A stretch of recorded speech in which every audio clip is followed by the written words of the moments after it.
Welcome to today's webinar, Inspiring Courage to Excel Through Self-Efficacy, with Megan Pollock, Michelle Brown, Christy Tucker, and Laurencina Mason-Oramalu. My name is Greg Nagy, and I am from The Ohio State University and provide technical support for the STEM Equity Pipeline Project. Before we start the presentation, I would like to go over some housekeeping items for this webinar. This webinar is scheduled to last roughly 1 hour, and it's being recorded in order to view this presentation in its entirety later. The recorded webinar will be available in the next few days on the napeequity.org website. As you've already found out, you'll be watching the presenters present slides through the Adobe Connect interface while listening to them talk over your computer speakers or your phone. You'll be able to interact using the chat pod. All the participants' microphones and telephones have been automatically muted. You can download resources from the Documents to Download pod. Click on the file you want to download and then click the Download Files button. This will open the file as a link in a different tab in your browser. The presenters will answer most questions after the presentation. However, we can take questions at any time. This is how we take questions. At any time during the presentation, you may submit a question by typing your question in the chat pod at the bottom of the Adobe Connect window. We will read and respond to these questions at the end of the presentation. I'd like to start the webinar by introducing Megan Pollock, Director of Professional Development, NAEP. Megan? I can't hear you, Megan.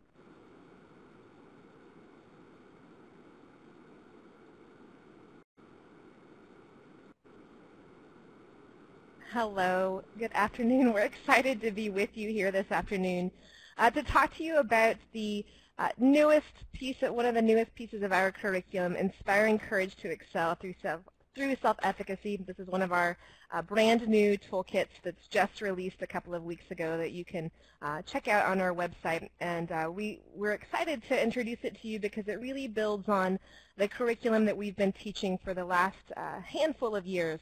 And so you're going to be hearing about that over the next hour and how it really fits into the cultural into the theoretical framework, into the culture wheel that you'll learn a little bit more about later on. I want to introduce you to the presenters that you're going to be meeting today. You're going to be hearing from Michelle Brown. Michelle is our Curriculum Projects Manager. You're going to be hearing from Laurencina Mason-Oramalu. She is one of our program managers here at NAEP. And you're also going to be hearing from Christy Brown. She's a learning design consultant with Cinead Learning. Michelle, Christy, and myself are the authors of the toolkit, and we are very proud of what we're going to be bringing to you today. And I wanted to tell you a little bit about the toolkit. The toolkit itself is designed primarily as the workbook for professional development that NAEP offers to schools and institutions across the country. But it also stands alone. It stands alone as a book that you could buy and read from cover to cover. It's designed with activities and reflections that you can do with really instructionally sound so that you could read it and learn it and really gain practical strategies that you can take and immediately implement in your classroom. And what you'll also find is that for almost as many activities as there are in the book, there are professional learning community guides in the back of the book to help you then continue that conversation with your colleagues. Because at the end of the day, we're in the business of change, and we want you to have the tools that you need to continue the conversation with your colleagues. And so that's how we've designed this book. And so today, we're just going to give you a little bit of a teaser of some of the content and the curriculum that's in this book. This is our largest curriculum yet, so we're not going to be able to cover it all in an hour, but we want to give you a taste of what you might get by going through a full day of PD with us as it relates to this curriculum. Just a little bit of other tips as we go through this. I want to let you know that this webinar is brought to you in part by the NAEP Education Foundation and through the National Science Foundation, a grant that we have, what we call our STEM Equity Pipeline Grant. It's provided to you. That's how we get to provide this to you for free. I also want to let you know that at the very end of the webinar, we're going to give you a link, and if you complete that survey, the evaluation, it will bring you to a page where you can fill in your name, and you can download a certificate of completion. And you'll also get a 50% off coupon. That's good for one toolkit after you complete that evaluation. And you can also always view our archived webinars on our website. And again, as Greg said, We want your questions throughout the webinar, so feel free to put those into the box, and we'll either answer them as we go along, or we'll note them and then come back to them as we are best able. And just to let you know a little bit about NAEP, if you don't know who we are, our mission is to equip educators with the tools that they need to improve access, equity, and diversity in the classroom. And we do that through providing research-grounded strategies that are practical and that are strategy-driven, and we want to help educators have every tool that they need to take what they learn from us and to go immediately implement it in the classroom. And we provide professional development that's based on the resources that we develop. And our organization, we provide, again, professional development. We do research and evaluation. We have a large public policy and advocacy arm, and we provide technical assistance for federal agencies and state and local education agencies that need that type of support, meeting their accountability measures. At this time, I'm excited to turn it over to Michelle Brown, Laurencina Aramalu, and Christy Tucker, and they're going to teach you about how you can inspire your students to excel through self-efficacy.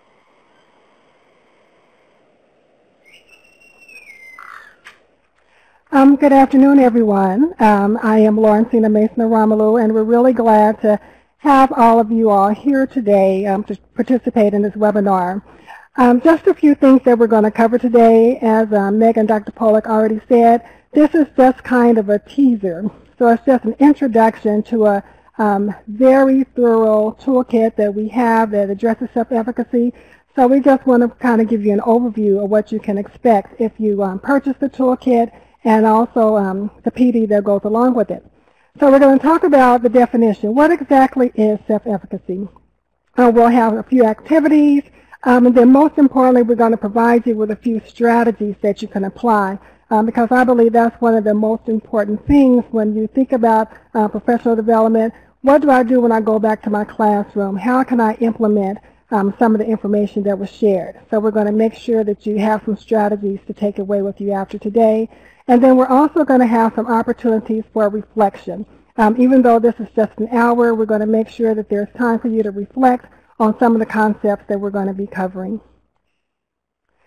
So our objectives for today, as I mentioned, we want to introduce some of the concepts and strategies that not only prepare you as educators to build student self-efficacy, but also we want you to be able to help your students to build their own self-efficacy.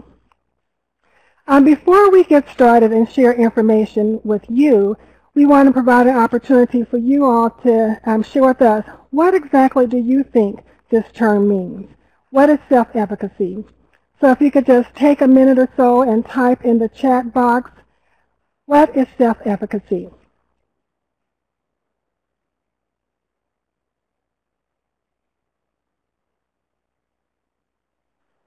If everyone sees the chat box, feel free to type. I see some people typing now.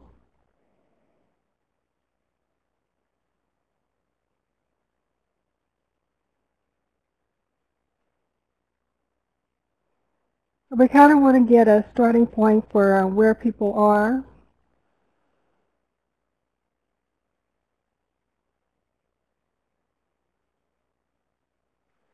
Okay, a belief in one's ability to succeed, belief in oneself, what you can accomplish, the way we view our abilities to do something, a job or task, and yourself and what you can accomplish, yes. A few more people are typing, and then we'll go ahead and proceed. I like that. As a man or woman thinketh, so is he or she. Words of wisdom for Esperanza. Thank you. A few more people typing.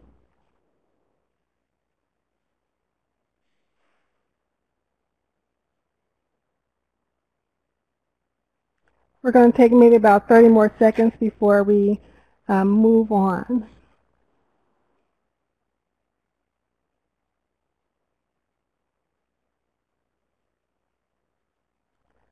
One's ability to face, approaches, goals, tasks, and challenge in a successful way.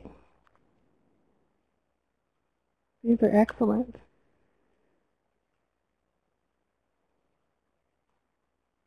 We want to make sure everybody has an opportunity to share, who wants to, the power to produce a result on your own. Yes. Okay, so thank you all for sharing what you think self-efficacy means. When we think about the term self-efficacy, and researcher Dr. Bandura did some research back in the 70s on student motivation. And self-efficacy is defined as the belief that one holds in their ability to perform a specific task. And that's one of the key components that differentiates self-efficacy from other self-terms, which my colleague Michelle Brown is going to talk with us about later. It's about a specific task, not just your general belief that you can, accomplish something, but it's about a specific task. So when we think about self-efficacy, it's asking the question, can I do this? And we can all probably fill in the blank with, a particular task or goal that we have tried to achieve in the past. For me, can I cook a Nigerian dish? Can I run, or in my case, walk a 5K? Can I become valedictorian? For some people, can I become an engineer? Can I become a lawyer? All of us have faced different challenges, and we've asked ourselves the question, can I do this? So when we think about self-efficacy, it can be high or it can be low. If a person has high self-efficacy, then that's a good thing because they're going to be more likely to achieve. They're going to be more interested and motivated in a particular subject. They're going to be more engaged in your class. They're going to persist in spite of some of the challenges that they face, and then their performance is going to be better. I just want to share a quick little story about my daughter, Bobby.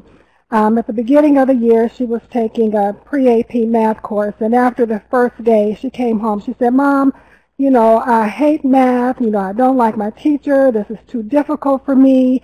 And so as I'm learning these concepts, I'm trying to implement them. And so that's one of the nice things, that not only can we implement some of these strategies in the classroom, but they're also applicable to many of us who may be parents or even share with some of our friends.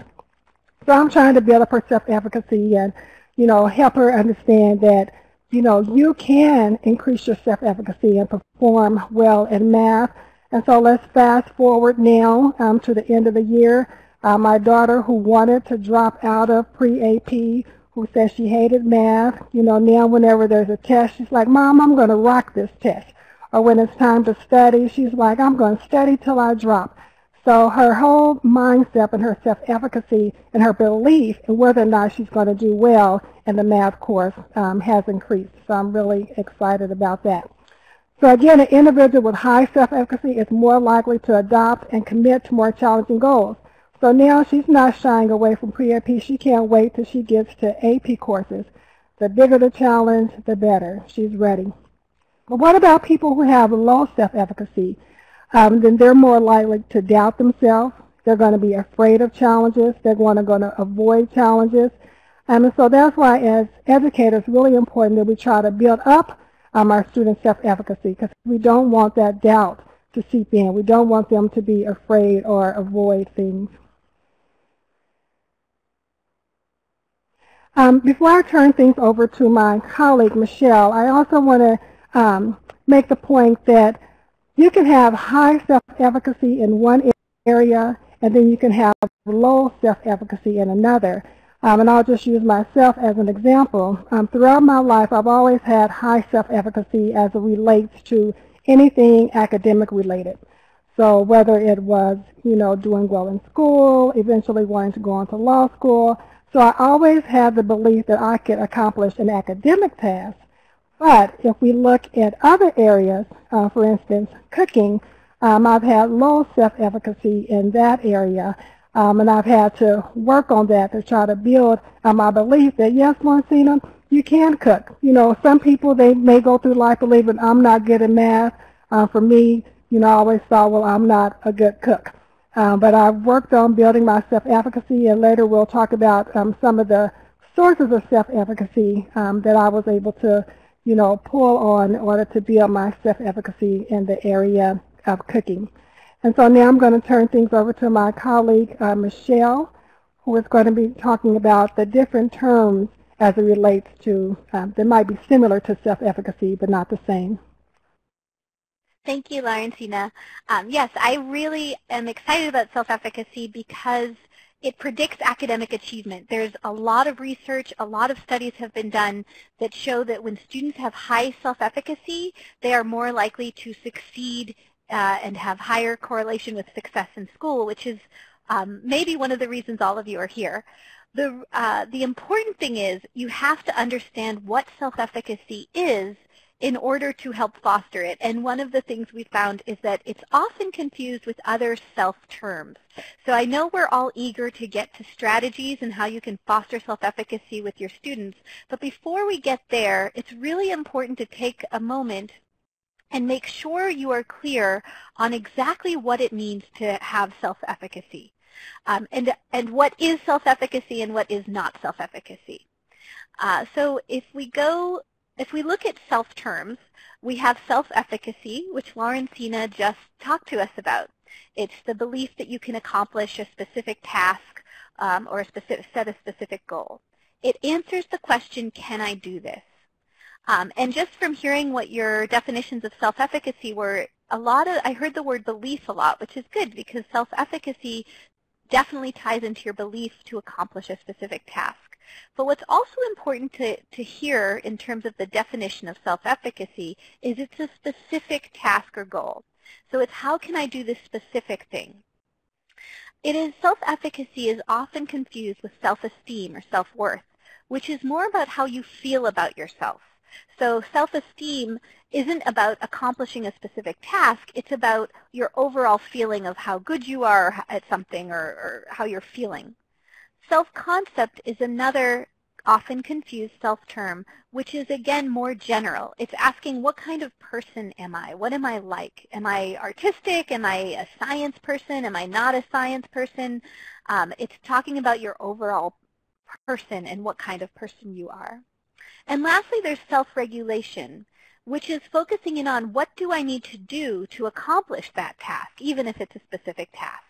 So even though that's connected to a specific task and to self-efficacy, instead of being the belief that you can accomplish the task, self-regulation is more about what steps do I need to take to get to that task. It answers the question, what am I trying to do or what do I need to do?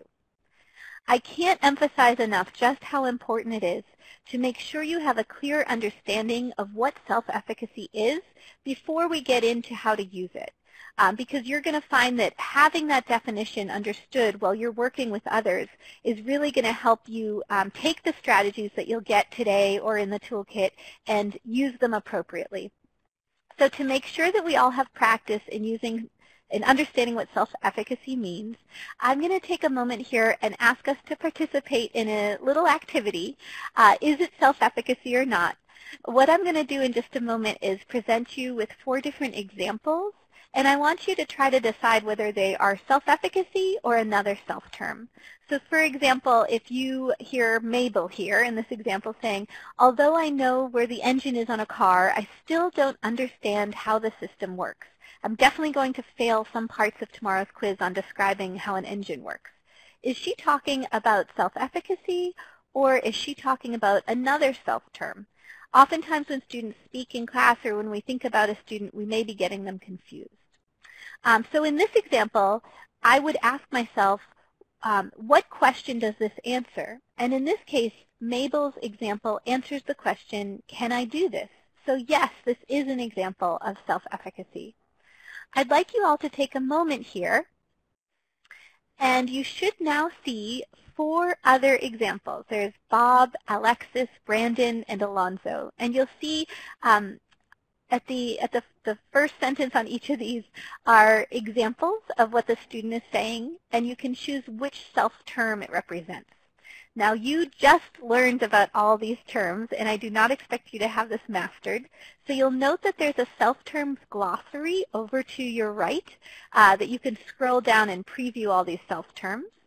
And there's also the chat, of course, feel free to chat if you're confused or want to discuss something a little further. I see people are already chiming in their thoughts on this, so I will wait a little bit for you to go through each example, decide whether it represents self-efficacy or another self-term, and don't forget to use that self-term glossary to help you through this. It's not as easy as you think.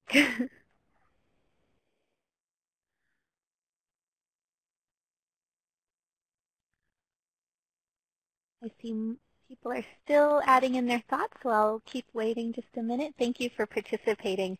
It's really great practice to understand what this is before we delve in deeper.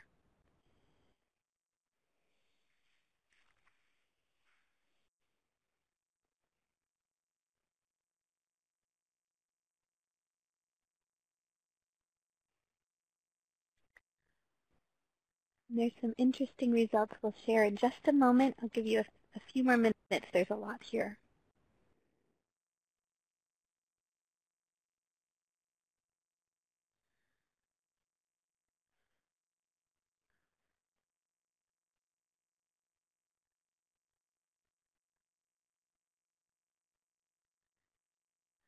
I'm going to move on in just a moment. I know I'm moving very quickly. It's because there's a lot that we have to share today.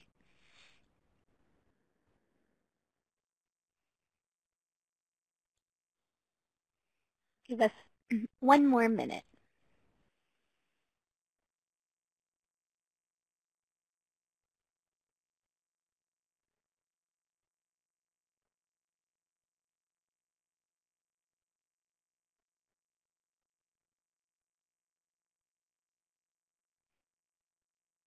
All right. I know some of you may still be thinking about these, and we'll go over these together. So what I'll do is in just a moment, I'm going to share out the results for Bob, our first example. And if you weren't able to get your response in on time, I apologize, but I really want to make sure we have time to teach strategies by the end of this webinar, and there's so much material. All right, so if we look at Bob, Bob wrote, "School is really hard for me. I'm going to have to study to get better." Now you'll notice there's a lot of different thoughts here, and this kind of highlights the importance of understanding just how specific the definition of self-efficacy is. This actually is not an example of self-efficacy, and the reason why is because it's general. Remember, self-efficacy represents a specific task. So because he's talking about school being hard for him, that's a very general term, so that would more likely that represents self-concept rather than self-efficacy. You'll notice some people still chose self-esteem or self-regulation, and part of that is this all ties to motivation. All of these self-terms share some overlap, which makes it really tricky to understand which one is which. Remember, self-efficacy is the one that has been shown through research to affect academic achievement, and that's the one we're honing in on for today. Let's take a moment to look at Alexis. So Alexis wrote, "After all that practice, I understood today's classwork about how to add fractions, and I'm sure I can do well on the related math homework tonight." So for this one, again, it may be confusing that this does not represent self-esteem, but it actually represents self-efficacy. And if we think about this, it answers the question, can I do this? And it's specific. They're talking about a specific class assignment. You may have high self-efficacy on one area of math and low self-efficacy on another within the same class. So remember, self-efficacy is very specific. When we look at Brandon, Brandon says, "I'm not good at engineering. I don't belong in this class. I'll always be a failure in engineering." Again, it's understandable how it could be confused with self-efficacy or self-concept. It does hint at, can I do this? But it's really talking about feelings. He's not feeling good about engineering. He doesn't feel like he belongs in the class. And so that is honing more into self-esteem than any other self-term. Lastly, if we look at Alonzo, he wrote, or he says, I know I can lose 10 pounds by June if I stick to the diet plan and exercise 3 times a week. Now, there is some self-regulation in there. There is a plan, although this is answering, can I do this? I feel like if you chose self-regulation, you're on the right path, but this also does represent self-efficacy because this person knows they can do this. They feel confident that they can reach that goal. So I can't emphasize enough just how valuable it is to make sure that you are familiar with the definition of self-efficacy and remember that it ties into the ability to complete a specific task and your belief that you can do so. And that's something I'd like everyone to keep in mind while they go through the rest of this webinar. I'm going to turn it back over to Laurencina, where you can learn more about the 4 sources of self-efficacy. Thank you. Thank you, Michelle. So we've talked already about the definition of self-efficacy, what exactly it is. And now what we're going to do is provide you with 4 sources of building a student's self-efficacy or building your own self-efficacy. Dr. Bandura, when he was doing his research, he came up with 4 sources. And so I'm going to introduce the source, and then my colleague Christy, she's going to come behind each one and provide an example for you. So the first one is mastery experience. So this has to do with some previous experience you've had or performance. So just like the term says, you've mastered it. You've successfully achieved that particular goal or task. And then Christy has an example for us. So, for example, with mastery experience, it's success at a task that is similar. We're talking about specific tasks. So if you have run a 5K successfully before, then you will have higher self-efficacy for running a 10K in the future. If you have successfully completed the first 5 problems on a math worksheet, then you have higher self-efficacy for the next 5 problems on that same worksheet. It's tied to that specific task or similar task. Okay, and the second source is vicarious experience. So that's the observation of models. So I'm looking at somebody else. I'm seeing that they have accomplished this particular task or goal. And so that's also another source of building up my self-efficacy. So if you look at YouTube, you can find a how-to video on just about anything nowadays if you go and search. And the reason is because it works really well to go watch somebody do a task.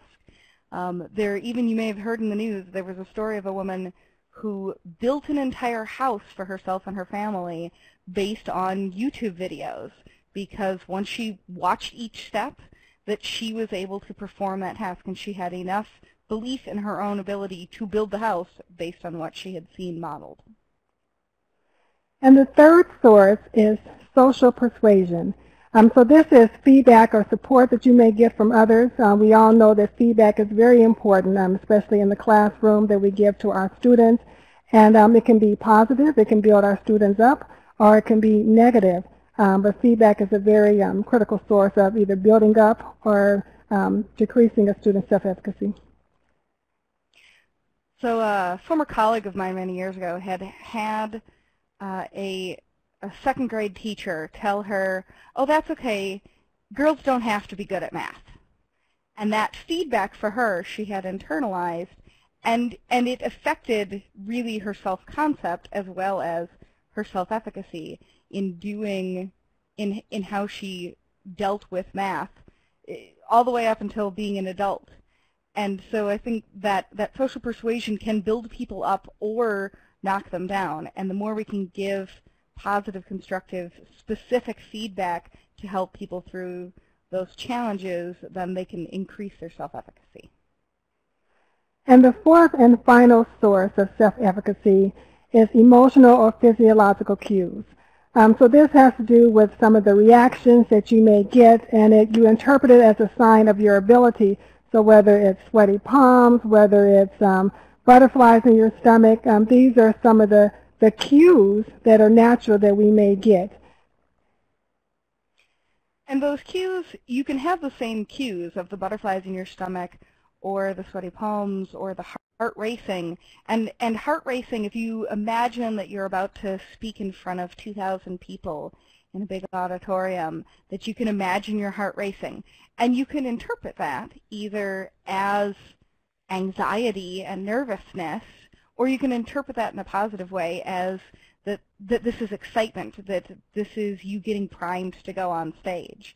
And you can help students understand that these reactions are natural and help them reinterpret those symptoms, those cues as being excitement and prepping for things rather than as nervousness and sign that you're about to fail. You can make it a sign that you're getting primed to succeed.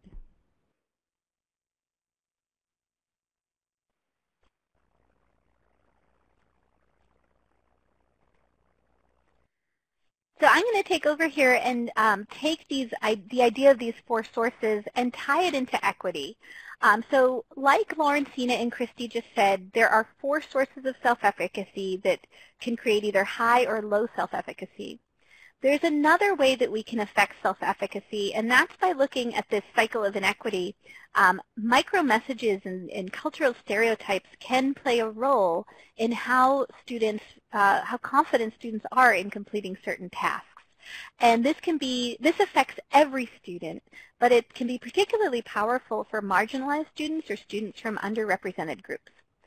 So the cultural stereotypes are those cultural beliefs that we hold that make assumptions, that lead to assumptions about characteristics, beliefs, and social norms. For example, we could say that women are good at nurturing, and they nurture more than men. Or we could say that women are not good at math. That's a common cultural stereotype, which of course is not true. These stereotypes lead to bias. Now there's explicit bias, which we're not going to talk about, but there's implicit bias, which are these often unrecognized prejudices and biases that stem from the cultural stereotypes. And they surface through micro-messages. Micro-messages are the small, subtle, unconscious messages that get sent and received that communicate value to someone. There are positive micro-messages called micro-affirmations, which would make someone feel more valued and allow them to accumulate advantage. Or there's negative micro-messages, micro-inequities, which could make someone feel less valued and lead to disadvantage. And this accumulation of advantage or disadvantage can either increase or decrease someone's self-efficacy.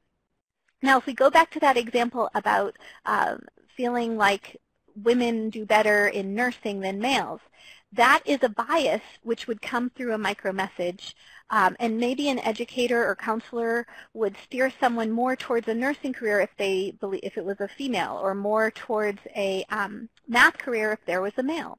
And over time, these micro-messages build up, and students either have advantage and have higher self-efficacy in that specific area, or lower self-efficacy, which leads to their behavior, which leads to whether they stay in that field and persevere and set more challenging goals for themselves, or whether they are more likely to give up and not try through those challenging tasks. And to show you an example of this, now this is an exaggerated example to make a point, but I want to, let's consider 2 people, Zach and Amber. Let's say that both of them are interested in pursuing an engineering career. This cycle of inequity can become clear when we look at some of these 4 sources. For example, if we think about mastery experiences, the past experiences we've had that lead to us feeling more successful, socioeconomic backgrounds could affect one's mastery experience. Maybe Zach comes from a high SES background, and he has many resources at home. He's played with Legos since he was a kid. He went to lots of robotics summer camps. Maybe he was in a well-funded school where they had excellent teaching, and he was able to use computers and learn coding from a young age.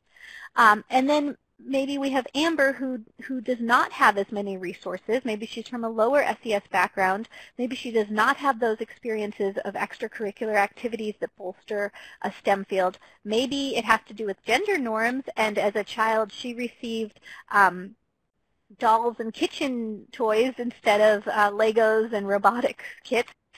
And maybe she's at a poorly funded school where they don't have as many resources. these two students now have different mastery experiences, which would lead to a different level of self-efficacy in a specific field, task, such as some task within a STEM field or engineering field. If we look at vicarious experiences, and this is something that we'll talk about, but you can, after this webinar, or even right now while you're sitting where you are, look around and what examples do you have in the room for that field that you're working in? Do the textbooks that your teachers or that you use with your students, do they represent all the students in your classroom? Are the posters on your wall, if you're a counselor, the brochures and posters and career people, the careers that you introduce, do the people in those brochures, are they similar to a diverse group, or are they just similar to Zach? Or are they just similar to Amber? So making sure that there's things that represent those people could really affect them. Zach may find many examples of people who are similar to him in an engineering field, whereas Amber may not find anyone or very few people that look similar, and that affects their self-efficacy. Lastly, social persuasion, and this is there's a lot of work. Actually, Nate does quite a lot of work with this. But the teachers and counselors, the micro messages that we send can really shape the self-efficacy of these students. And this is these small details. So as a teacher, maybe a teacher calls on Zach for the harder questions, whereas Amber only gets the easier questions. This could be done unknowingly, or maybe a teacher has good intentions that he or she wants Amber to feel good about herself, so they give an easier question when it comes to math. But that sends a micro message that that's not something Amber's good at. In a counseling office, maybe Zach gets shown more pathways for STEM fields. Well, those opportunities aren't presented to Amber. And again, it may be something that's the counselor is completely unaware that they are doing. But these messages build up so that Zach ends up with high self-efficacy to pursue a career in engineering, while Amber ends up with lower self-efficacy. So she may not set challenging goals and push herself and achieve as much as she could, leading to her not staying in that field.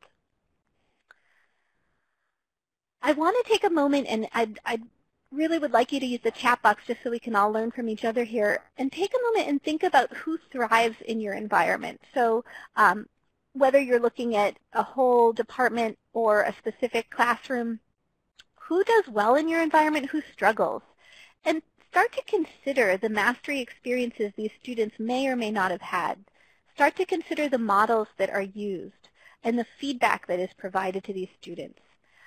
What are some changes that you could make so that every student in your field is given the chance to reach their potential in your field?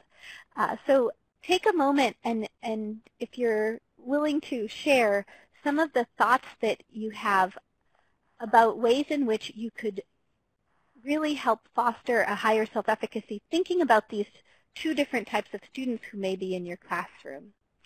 I'm happy to see Lisa talking about free childcare. That's totally ties into socioeconomic relevancy. Thinking about the tasks people may have at home and what may keep them from being able to participate, and thinking of ways to accommodate that is huge. So thinking about having a place where children could come in and maybe inviting children to be part of a parent-teacher conference, or something where the idea that these people can't participate because of childcare is huge. Thank you, Lisa, so much for sharing that.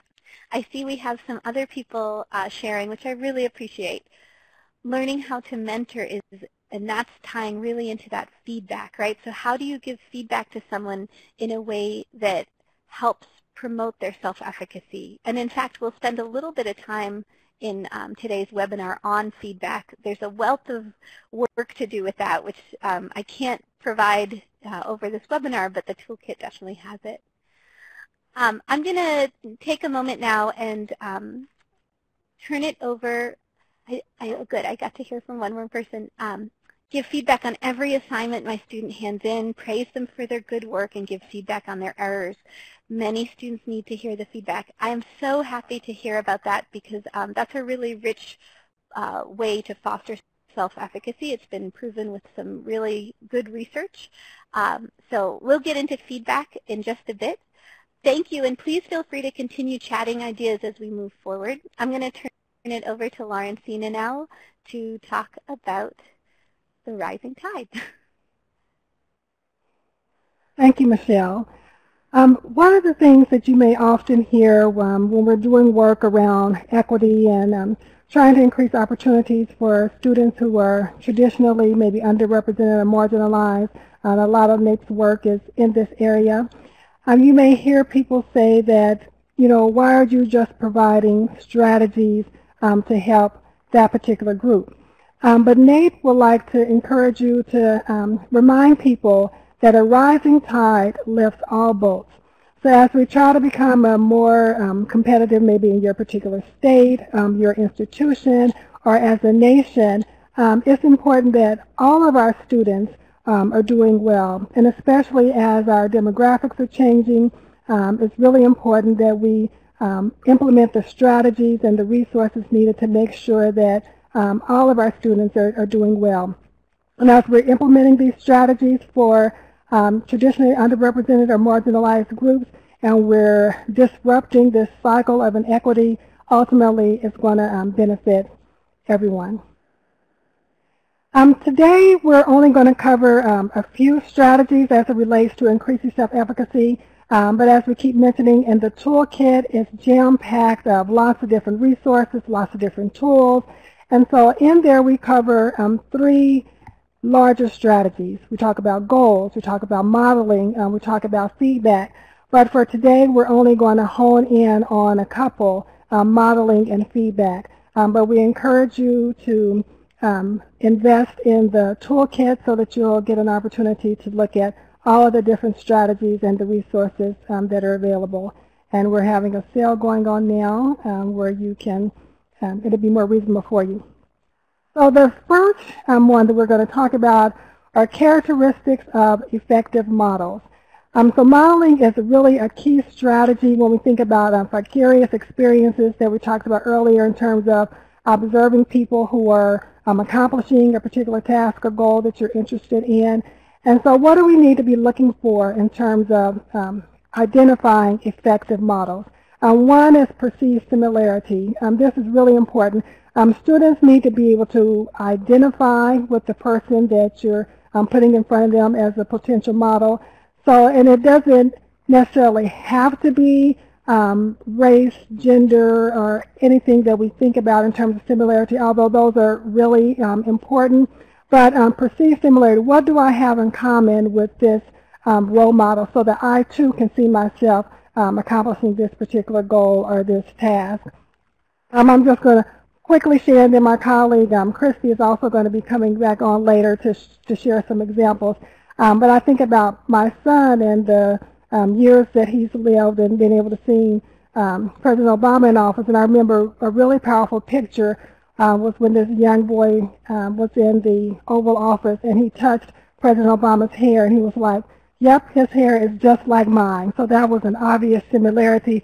So he saw President Obama accomplishing the goal of becoming president. And so now in his mind, even in my son's mind, they believe that, if that's what they want to do, that they can possibly accomplish that goal.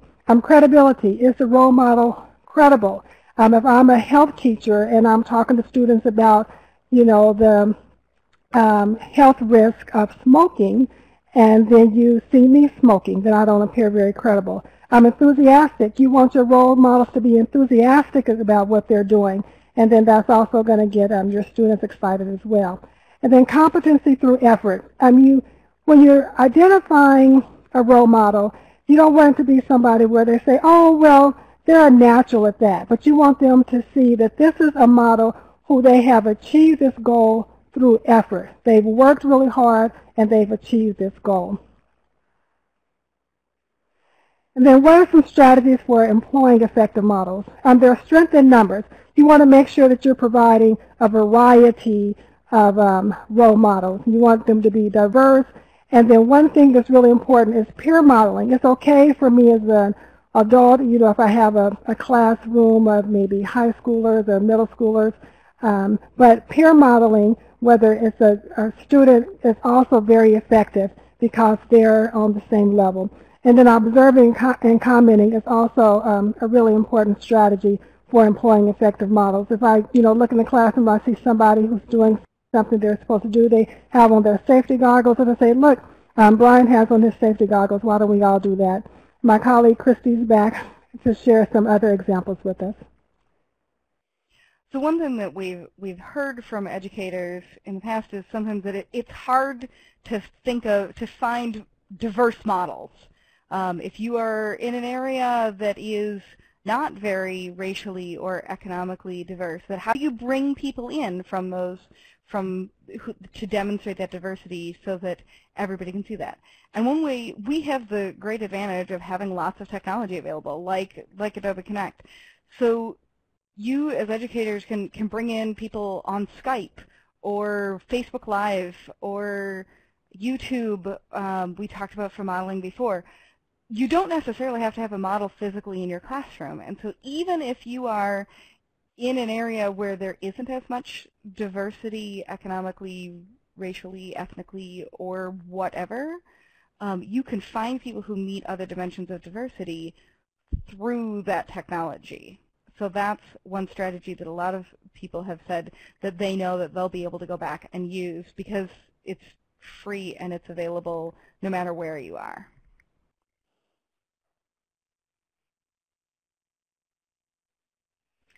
And I want to move us forward. Thank you, Christy. That's a really important strategy to consider. I know as a former educator, it sometimes feels overwhelming to find diverse models, but with technology, it's possible. Getting into feedback, that's our second big research-based strategy that has been shown through many studies to increase self-efficacy. And there's lots of small details here that we want to point out to you. What does it mean to give effective feedback? And when I say effective feedback, I'm specifically talking about ways that have been researched and shown to increase student self-efficacy. The first one is to give feedback that's specific and informative.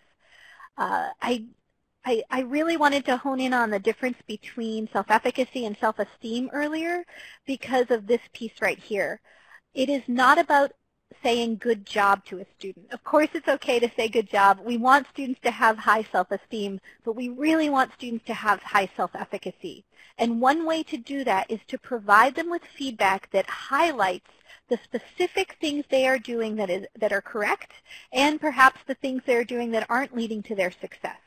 So when we give feedback, we want to always remember that the feedback should be specific. It should highlight what they are doing that is successful. Feedback also needs to be timely. If we give them useful feedback if we give useful feedback to a student, but it happens 2 weeks after they've done it, that doesn't give them time to take that feedback and implement it to try again. Because when you're giving this feedback, if you're giving it in a way that's specific and highlighting the strategies or skills they're using that are working, then they can then take those pieces and try them the next time and see that it leads to more success. Or if you're giving them some information about what they need to change, they can again take that and immediately use it. And over time, if they're getting a lot of timely, frequent, effective feedback, they can see that that information is working and they can grow and succeed, which is really powerful. The third piece is based on initial steps. Feedback should not be looking at the big picture, especially if it's a complex skill or a task that they're doing, but it should look at what do they need to master first. So if someone's trying to learn a piece of music and they're not getting the notes correct, you wouldn't focus in on style and whether they're playing loud or soft. First, you would want them to get the notes down. Think about that in terms of sports. Maybe their posture should be correct before they learn how to do a more specific task, or in academics, if they're trying to do a complex problem, first they need to have those basic foundational skills down. So making sure that you're giving feedback where it's necessary. Respectful is key. Now, hopefully we don't have too many educators out there that are harsh and disrespectful and curt in their feedback, but that does matter. Really making sure that this is receiving feedback is a personal thing, and making it respectful helps. Growth-minded is another piece. We have a whole other toolkit on growth mindset, but really fostering the idea that we're focused on effort and not achievement. So when you're giving feedback, the little words that you use matter. You just haven't done it yet is kind of the idea. When you're giving feedback, make sure you're focusing in on the effort someone's putting in rather than assuming they have some innate ability.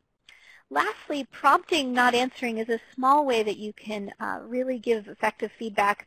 When students are answering questions or when you're talking to a student in a counseling office, in a counselor's office, if a student doesn't get something right, and instead of giving them prompts and helping them get to the right answer, you just answer for them, that sends a message that they weren't going to get it right. Whereas if you're prompting them and you're giving them scaffolds and supports to get to the right answer, that sends a message that you believe they can get to that right answer, and they just need a little bit more support. I want to go into one detail in specific. It's this idea that we're talking about coaching, not cheerleading. And this, again, goes back to that idea of fostering self-efficacy, not self-esteem. Effective feedback doesn't mean empty praise. It means providing useful, specific information to help students improve. I think a lot of times when we talk about self-efficacy, people may think we're talking about making students feel good about themselves. And that's important and valued in other ways, but the research shows self-efficacy is the thing that promotes academic achievement. So when you're giving feedback, or if you're working with teachers on this, there are actually studies that show students want information. They want specific feedback. They don't want empty praise. There's actually 3 studies cited in the toolkit that talks about examples where teachers think that students just want to feel good about themselves, and teachers don't feel comfortable giving that specific constructive feedback. However, when students were asked what they wanted the specific praise. They wanted constructive criticism as long as or constructive feedback as long as it's presented respectfully. So it's important for everyone to understand that it's okay to give specific feedback and not just make someone feel good about themselves. In fact, if you give gratuitous general praise over and over, you actually will lose trust with that student because they're not seeing you as someone who's helping them move forward and achieve. Now, all of these big umbrella strategies have really smaller turnkey strategies under them, and so I'd like to share some of those with you for feedback. A really powerful way you can give feedback is something called wise feedback. You may have heard of this. There's a Professor Yeager who wrote about it, and it's basically saying that you believe someone can achieve something because you have high expectations and you know they can achieve it. So being clear that you have these high expectations and implying that you have confidence they can meet it has been studied and shown to increase effort and achievement. There's actually a study in this study by Yeager where particularly African American students with low trust really changed their behaviors when they were given wise feedback. Again, focusing in on that growth mindset, praising the process and not ability is really important, and implying confidence of goal completion. So for example, saying, when you revise this essay, please follow these steps. You're assuming that the student is going to revise the essay rather than saying if you revise the essay. Lastly, having rubrics and standards and helping students work through those rubrics or giving students past work and helping them self-evaluate themselves will slowly help them provide feedback internally as well, which is really powerful. I want to take a moment right now to do an activity, and if we look at evaluating feedback, just to see if you can start practicing some of these strategies. It's really important to take time to practice them, and this is an example of one of the feedback activities in the toolkit. If we go to this page, you'll see here's an example of an example of ineffective feedback. So Miss Deal is teaching a freshman composition course. One of her students, Roland, has recently struggled with some of the assignments. He has been disorganized in taking notes and keeping track of citations. His supporting evidence for his argument has been uneven. So in this situation, Miss Deal returns his essay a month after it was collected with the following written in red ink, a large letter C in the words needs improvement. Of course, this is a high exemplified. This example is a little excessive, but hopefully it gives you a lot of opportunities. How would you improve this feedback? Share what you could do or say to write differently. And I have these strategies over in the top right. You'll see feedback strategies. You can scroll down to remember some of these specific strategies. One of the best ways to start changing your practice is to try this out. So I'd like you all to take a moment here to think about ways in which you could change this ineffective feedback. Yes, thank you for whoever just wrote. It should have been much sooner. I was wondering if anyone would catch that. It is hard to give feedback in writing in real time, but yeah, a month after something's written is not helpful. Now, educators may know how overwhelming it can be to have 100, 150 students to grade essays, but maybe something like checking in if they're working on it in class, looking over their shoulder and giving it in a timely manner. I also like that someone picked up on writing the letter C in smaller and not in a red pen. Yeah, the red color actually, I don't have the research on me, but I believe that even that color red sends a kind of micro inequity, like a negative that does not make you feel good. Returning the essay in a timely manner, giving feedback about what needs improving, and being positive. I love the idea of putting the grade on the last page, so not starting with that piece is another really positive way. I do want to keep us moving forward for the sake of time. I know only 4 people have written here, 5 people, but we are going to keep going on. Just to kind of go through some other ideas here. Green pen and make improvements within a time frame. You could give wise feedback here. Before you give the grade, you could say, I'm giving you this feedback because I have high expectations and I know that you could reach them. You could also focus in on an initial step, giving feedback more on the evidence and not worrying about citations. And again, focusing in on being more respectful with that feedback. Sorry to cut that off so short, but I do want to end with a little bit of time to go over some of the basics here. We don't have time to set a goal right now, but that is one of our strategies for effective feedback, is setting a goal to increase self-efficacy. So at the end of this toolkit, there is an activity that has you set a goal. We can't do it right now, but maybe after this webinar, I strongly encourage you to think about these brief few strategies that we shared with you and identify a focus area. And within that focus area, identify a specific strategy and set a short-term goal. What's something you can do next week to foster self-efficacy? Maybe it's using more diverse models. Maybe it's using wise feedback. Maybe it's figuring out a system to implement feedback in a timely manner. But I really encourage you all to increase your self-efficacy, to change your practice by starting with a short-term goal that you could use. Lastly, we've been talking about this toolkit because it's really a rich resource for everyone. All of these activities here, we've done a few of them. There's many activities which you can take away with your own colleagues and implement. They all come with these PLC guides to help give you ideas and support for how you could best interact with your colleagues to practice this, as well as a wealth of strategies and information about fostering self-efficacy. And again, this is all based on research. There's so many studies out there, and it's helpful to have them all compiled together. Thank you so much for your participation. Before you go, I'm going to turn it over to Megan to discuss a few more pieces, but it's really been lovely to work with you all. And I hope that you are able to foster self-efficacy in yourself and in your colleagues after this webinar. Again, don't forget there's that coupon code. If you take, I'll let Megan talk about it. Thank you. All right, thank you so much, Michelle, Laurencina, and Christy. I really appreciate you. Everyone, I know that we're just a minute over, and I want to respect your time.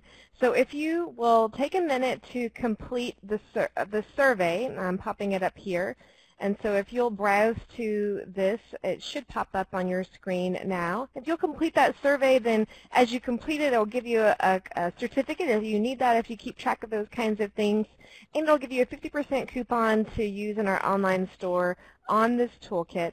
And we also welcome you to use the coupon code Summer 2017 to save 10% off of everything in our store through the end of June. And you can find anything that you need on our website. If you can't, contact us and we'll be happy to answer your questions. We have a variety of toolkits that are available online, as well as many posters that will be useful as you're helping to decorate your class and improve educational equity in the coming school year. This is my contact information if you need to reach out to me directly. Again, my name is Megan Pollock. I'm the Director of Professional Development at NAEP. My email is mpollock@napequity.org. And if you are interested in learning more about how we can help you in the coming year, then tune in to our webinar on June 8th. We'll do a general overview of our services and resources, and we'll be happy to answer any more questions at that time. Again, I invite you to complete the survey, and we're going to stay on for a few more minutes and answer any kinds of questions. We will be sending out the link to the recording of this webinar in case you want to tune back in and capture something that you missed. And again, I thank you so much for your participation and your engagement, and I wish you a wonderful summer, and let us know how we can help you. Thank you. Goodbye.